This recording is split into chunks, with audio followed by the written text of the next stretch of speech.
Yesterday, I did get in contact with my real estate agent, and my real estate agent is saying that, okay, so the real estate agent that I got is the buyer's agent, and then the real estate agent that is selling the property is the seller's agent. And my agent, the buyer's agent, did get in contact with the seller's agent. And the seller's agent is going to ask the owner of the property whether they would like to take the contract or not. And by I don't know, here pretty soon, probably within the next 24 to 72 hours or so. I mean, but this agent is doing a lot better, right? This agent is doing a lot better than my other one. My other one, I don't know what she was doing. She told me that my lender wasn't picking up, and she told me that I don't know what was going on with her. The moment I got off the phone with her, I called my lender, and he picked up immediately. And so I don't know what's going on with her. And every time I've called my lender, he's picked up, and or he's called me back within 2 minutes. As soon as he got the voicemail, he's called me back. And so I don't know what was going on with my other real estate agent, but this new one that I got is doing a lot better. She's already talked to my lender. She's got all that squared away. She's already talked to the other agent, and the other agent is currently in process of talking to the owner of the property. And if this property doesn't work out, I've already got another property that I'm looking at, and I'll go and I'll make an offer on that one. The thing that I always say is that once you get to a certain point, once there is a large amount of money involved, the amount of people that you can work with is so minuscule. Like, if you genuinely want to work with people who have large sums of money, the amount of people, the number of people that you can honestly work with are very, very small. I mean, realistically, once you start getting into the $500,000 range and stuff, you may only have 5 people. You may only have 5 people looking to that's even interested in purchasing the property, right? But by the time you get to about $500,000, the number of people that you can work with is so small. I mean, maybe 5 people. By the time you get to $1 million, maybe I mean, it doesn't really matter. At a certain point, when you're talking about large sums of money, the number of people that you can actually work with is very, very, very small. And that's what I'm talking about when I say things like 1 out of 1,000 people know 1 out of 1,000. 1 out of 1,000 people will ever meet somebody who is extremely, extremely doing well for themselves to a point where they are doing things like this, and 1 out of 1,000 people that they see are ever going to be that person, right? And so it turns into like a 1 in 10,000 situation. And for most people, by the time they see somebody who is actually very successful, they won't even know what they're looking at, right? They won't even know what they're looking at. And that's why, like, when I go to the bank and stuff like that, and I tell people about my farm, I have to be very, I have to make sure that they understand the details, right? I have to make sure that they understand the details, because if I don't, a lot of times, almost always, they are going to default moron, right? Like, if I tell somebody I run cattle on a 10.5 acre farm, they're going to default moron. Almost always, they're not going to get it. They're not going to understand. And then they are going to put their own biases on top of what I'm doing. And then they are going to default moron, right? They're going to go, oh, well, Billy Joe Bob told me. And then I went and I took a look around, and they're going to turn into, a moron. I'm just saying that, because let's just be honest with ourselves. When I talk to people, I need to let them know, I run 5 to 7 cattle an acre. On 10 acres, I realistically run 50 to 70 cattle. I make like $12,000-$15,000 a month. I need to be straightforward with people, because if I don't tell people exactly what is going on, almost always they will default moron. Oh my God, 10.5 acres. They're going to default moron, right? Almost always. And I'm not saying that, I don't really enjoy saying that, but let's just be honest with it. It happens all the time. Like, I wouldn't be saying this if it hasn't happened throughout the course of my life repeatedly, right? I've talked to a lot of people about farming, and almost always they are in, default moron mode. They are at a point in their life where they are defaulting to becoming a moron. Almost always. It doesn't matter. I can talk to 12 people tomorrow, and I can almost guarantee all of them are going to default moron, right? And unless I stand there and I tell them exactly, I run about 5 to 7 cattle an acre. I make over $10,000 a month. I make like $14,000 a month. I'm currently in a situation.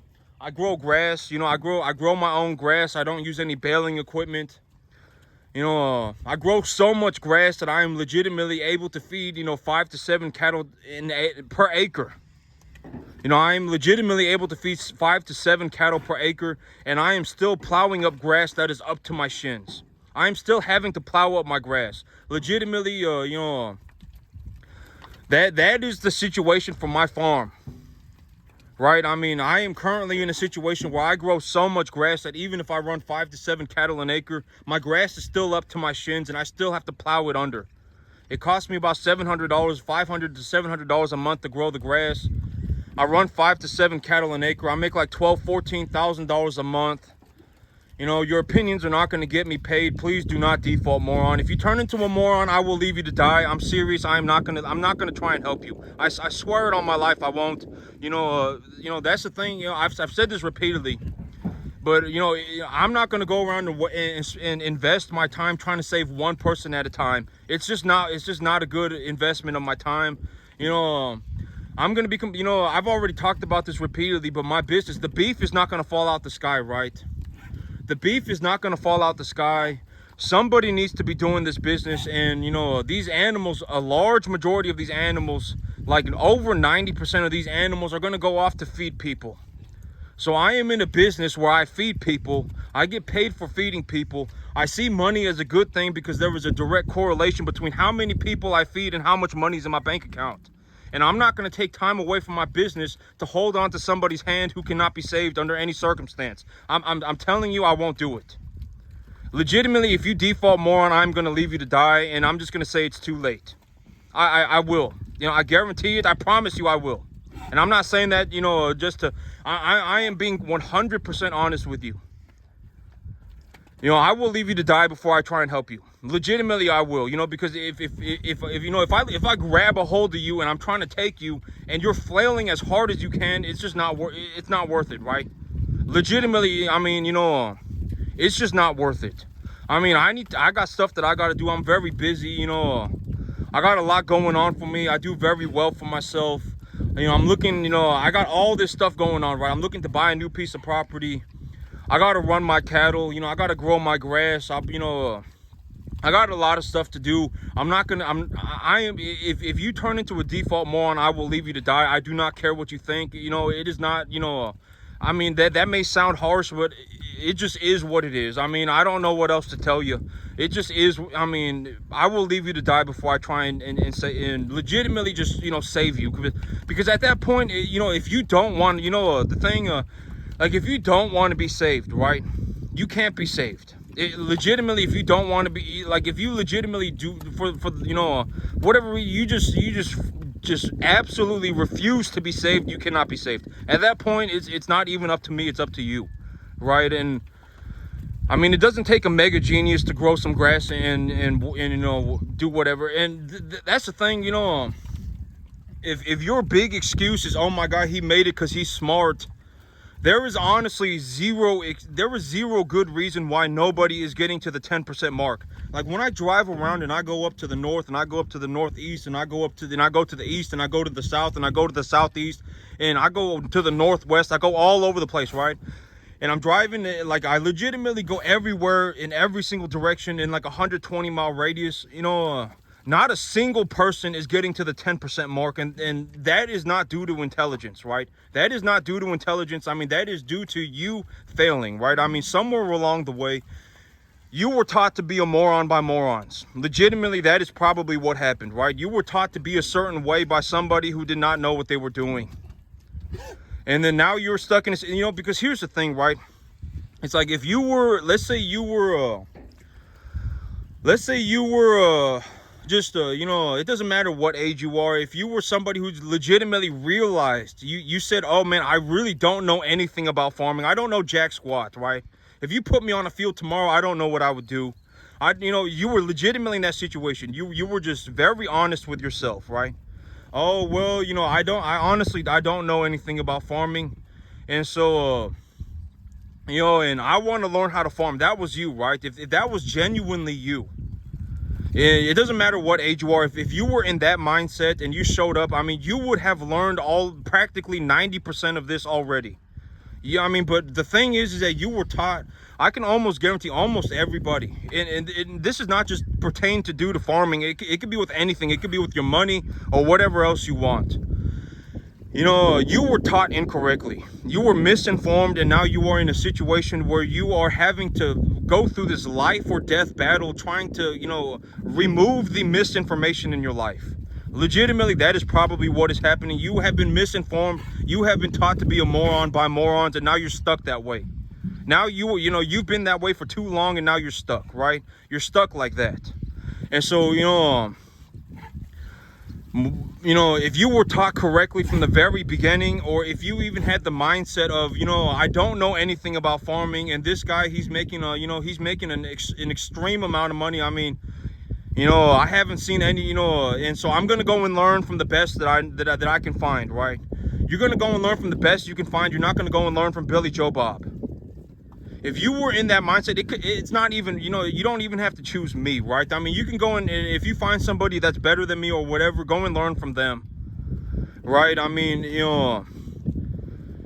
it doesn't matter, right? But learn from somebody who actually knows what they're doing, right? Don't go and learn from Billy Joe Bob, because Billy Joe Bob does not know what he's doing. And if you were taught correctly from the very beginning, you would not be in this life or death struggle with being a default moron. You would not be in a life or death struggle with that. Anytime, and it's like you learn how to do, you see how to do something properly, and then you immediately, oh my God, you hit your massive pile of BS. That's what's probably happened. But this happens a lot. This happens a lot, and it's like you see the proper way to do something, you see how to do something, and you see somebody who is extremely successful doing it, and it goes so against everything you are doing, right? Because you have a massive pile of BS, and you probably also have no money. You have this massive pile of nonsense, you have a massive pile of nonsense, and everything that and somebody who is doing something very, to a degree that they are very successful, it goes against everything you are doing, right? It goes against everything you are doing. And now, you can't move that massive pile of nonsense. You can't move it because you are under such a massive pile of BS that you can't be saved, right? But this is what I've been talking about for a long time. This happens to a lot of people. You see how to actually do something, and you learn how to do things. Oh, fertilizer does not damage your environment. Fertilizer, it doesn't matter what we're talking about. We can be talking about cattle antibiotics. We can be talking about cattle feed. A lot of y'all don't even know what a grain head is. Y'all don't even know what grain is. And then you get, deathly terrified about grain. You don't even know what grain is. I mean, antibiotics, the same exact thing. I'm going to go make sure the gate's locked so that the animals don't get out. But antibiotics is the same thing. Oh, I don't want to use antibiotics because antibiotics are from the devil. And, and you got all this massive pile of BS on yourself. Let me lock the gate real fast so the cattle don't get out. But by about next week, the cattle are going to be out on the field. But if you actually talk to somebody who actually knows what they're doing, I mean, like if you talk to me and I care about the environment just as much as you do. I'm gonna be honest, I do. I probably care about the environment more than you do. I actually care enough to do something about it. And if you actually go and you read about fertilizer and you go, oh, well, there are fertilizers that are positively charged, and there are also fertilizers that are negatively charged, and the ground is negatively charged. And if you apply a negatively charged fertilizer on your soil, the way that it comes into contact, the way that your plant absorbs it is that when it rains, it creates a solution in the water. It dissolves into the water and creates a solution. And when that solution goes through the ground, it comes into contact with the plant roots.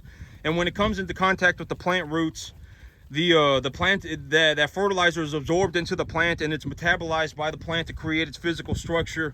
If you actually go and you read about these things, I mean, the answer's already out there, right? I've already said, even me, I am not capable of coming up with an original idea. I do not come up with this stuff on my own. right? The answers are already out there. Someone who is very smart has already figured this out. And if you just go on the internet and you read about it, I mean, you can learn, right? You can learn. And, you know, one of these things that I've been watching,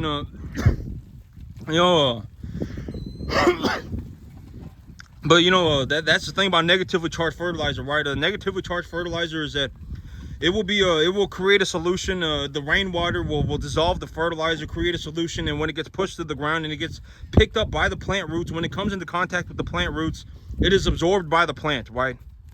And so, you know, the fertilizer is being pulled out of the minerals are being pulled out of your soil. And so, ultimately what happens with negatively charged fertilizer, one of the biggest reasons negatively charged fertilizers can damage your environment if it's over applied and then it begins to leach through the soil, right? It goes through the soil, it does not get picked up by the plants, and it goes through your soil, and it ends up in the water, or there's a body of water underneath you and it ends up in the water. That's one of the biggest problems with negatively charged fertilizers, right? And if you want to learn what the saturation points for that is, I mean, go on the internet, you can look it up. Someone's already figured it out. Oh, if you apply 75 pounds, if you have this consistency of soil and you apply 75 pounds of urea, or 75 pounds of nitrate per acre, 3 times a year, then your nitrate leaching is less than 1 ppm. But if you go up to 400 pounds of nitrate, 450, 500 pounds, so at 150 pounds of nitrate a year, at 150 pounds of nitrate over 6 months, your biomass accumulation of your field is going to be this, and the amount of nitrate that is being leached through the water into the body of water 60 feet under the ground is this many ppms. But if you go up to 500 pounds of nitrogen over a period of, if you go up to 100 pounds of nitrogen per month over a course of 6 months, and you get 1 inch of rain a week, you get and then you take the measurement from the same body of water underneath the field, there is a drastic spike in the amount of nitrate in the body in the water underneath the field, the same field, right? And it goes from 1 ppms up to like 10 ppms or whatever it may be. And so if logically, if you have somewhere around 150 to 250, I think it was 250, but you can double check all this information on the internet for free, right? You can double check all of it for free. And 250 pounds of nitrogen per acre, 250 pounds of nitrogen per acre over a period of 6 months is gonna there's a saturation point, right? At 250 pounds of nitrogen per acre over a course of 6 months, that is where you have the most biomass accumulation and the least amount of leaching. And here is the data. And if you take that data and you go on the internet and you look it up somewhere else, if it's objectively true, you should be able to find that information published from somebody else as well, right? Because I've said that the thing about truth is that it does not matter what you think. It is reality across the broader spectrum of life, right? Across the broader realities of life, it is the answer. It does not matter what you think. It is just the answer. I mean, and if you want to prove the answer wrong, then you should go and run your own experiment and publish a paper, right? If you legitimately believe that the paper is wrong, the way you do it is you go and you run the experiment yourself. If you run the experiment yourself and you follow it to a T, you run the experiment yourself and you take the and you go and you measure the nitrate sample of the water, and you find that it's completely different, then you can publish a paper too, right? I mean, that is how you prove it. That is how you prove it wrong. You don't go Billy Joe Bob thinks it's wrong, right? If you go and you read 200 papers and they all have roughly plus or minus 10%, they all have the same answer, and you show up and you say Billy Joe Bob thinks you're wrong, you and Billy Joe Bob are both morons, and nobody's gonna come to save you. Legitimately, nobody's coming to save you. You're gonna die that way. And so, but one of the things that I've been reading about recently, is that I did not know this, but I'm doing as much research as I can on vaccinations. I'm doing as much learning as I can on vaccinations. And I did not know this, but modified live vaccinations in particular are the worst vaccinations that you can give to a high-risk calf. I did not know this, but I was reading a lot of papers and I found a lot of things about this. because there are multiple reasons why, because for this. You know, up to about 3 to 4 months old, a small calf, a baby calf has. I actually found multiple studies that. Well, I found. But when you actually start looking at the world for what it is, and you you leave the confines of your mind and you look out into the world and you find out that the world exists around you, and you take a look around, you're gonna find that all of this stuff has already been done before. Somebody who is much smarter than me has already done this before and figured out the answer. I just need to read, figure out the answer, and implement the answer myself. Right, somebody already has. I mean, somebody's already ran. This has happened. Everything has happened. Everything has happened. Everything. There are some trials where they lost like 94% of their animals. There are some trials where they lost 76% of their animals. There are some trials where they lost 60% of their animals. There are some trials where they lost 40% of their animals. There are some trials where they lost 15% of their animals, etc., etc. Right? All of this has already happened somewhere. Someone's already all of this has already happened to somebody somewhere. And then, somebody who is very smart, much smarter than I am, has already figured out the answer. They've already figured out the answer and they've already published it. And it's been confirmed by other smart people, right? And so now I'm in a situation where I don't need to do it. I don't need to be smart anymore, right? I can just read the book, and if it makes sense, then I implement it, right? That is the situation that I am in. And and I realized that I was taking a look at reading as much as I can about vaccinations, and I realized that this is confirmed by multiple sources. But one of the reasons why you do not give a calf an injectable vaccination, if you give a calf an injectable vaccination, by the up until they're about 3 to 4 months old, the calf has antibodies from the mother. The calf has antibodies from the mother, and if you give it an injectable vaccination, the injectable vaccination will actually interact with the antibodies and produce toxic compounds. I did not know that, but that has been very well studied, and it is confirmed on the internet.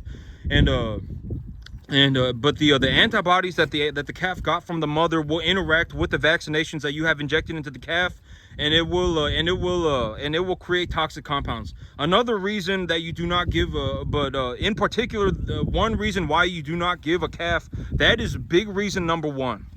The interaction between the vaccination itself and the maternal antibodies. That's number one. And reason number two why the big thing is that you do not give calves modified live vaccinations is because one of the side effects of a modified live vaccination is inflammation of the lungs. Modified live vaccinations do cause inflammation in the lungs. It's a response to the medication, right? And when the calf realizes that it is when the animal realizes that the virus, that the modified live virus is in its blood system, is in its system, one thing that will happen is that the lungs will inflame. There is inflammation in the lungs. I did not know this, but this has also been very well studied and confirmed. But I did not know this, but modified live vaccinations are like the worst vaccinations that you can give to a small calf. I did not know that. I thought it was the best one, and that's why I was giving it to him, right? It's the most expensive, and I thought it was the best one. And so I was giving it to my calves without knowing that this was what was happening. I did not know. And so but those are the two big reasons why I found that you do not give particularly modified live vaccinations to small calves, because the vaccination will interact with the maternal antibodies and create toxic compounds. And number two, one of the side effects of that just happens to the animal. It just happens. When you give them the modified live vaccination and their immunity response kicks in, their lungs will inflame. There will be inflammation in their lungs. And so that puts them at a drastically increased chance of developing respiratory problems. And I did not know this. And the way around this, someone's already solved the problem. So now what do we do, right? Because we know that the problem exists. We know that this is what is happening. What do we do? What you do is you give the calves an intranasal vaccination. You give the calves an intranasal vaccination, and if you give them an intranasal vaccination, the problem is now solved. So that is something that I did not know, but I'm going to implement it onto my farm, because I did confirm that this is correct across the what I call the broader spectrum of reality, right? This is more true than it is not. It is realistically, this is 93% or so correct. And, you know, if I genuinely believe that I am smart enough to come up with the answer on my own and come up with a better answer, then I'll come up with the better answer. But unless I, you know, but I'm not, right? I'm not, you know, I'm not going to go and create my own vaccination. I'm not smart enough to do that stuff, right? I've already said, if you put me in a room with 1,000 people, 250 are probably going to be smarter than me. And so, you know, the answer, it makes sense to me. I believe that it is objectively correct. It is 93 or so or more % true. And, you know, it's better than what I got. And so I'm going to take the answer and I'm going to implement it onto my farm. And, you know, I don't know how I came across this video, but there was one video, there's a guy on YouTube. And if you look up 70 IQ on YouTube, if you look up 70 IQ, there's a guy named Mark Malloy. And he made a video about his life because he took an IQ test and they did score him under 70 or under or something like that. Very, very low IQ. And if you actually watch the guy, you're going to understand what I mean by, it doesn't, even that guy, I mean, he's doing, but take a look at him. I mean, if you go and you watch him, it's going to be mind-boggling, right? I mean, he's objectively straightforward with himself. He understands his situation. He says, oh yeah, I understand that I have an under 70 IQ and I still got to do something to take care of myself. So what I've decided, the goal that I've set for myself is to work at McDonald's and not get fired, right? I mean, he's just being straightforward with himself. He's got a good plan. He's on an upwards trajectory and he's at 70 or under 70 IQ, right?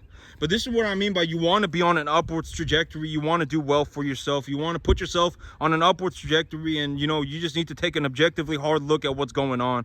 And but when I saw that, I was like, this is fantastic. I mean, the guy, he understands he's at 70 or under IQ.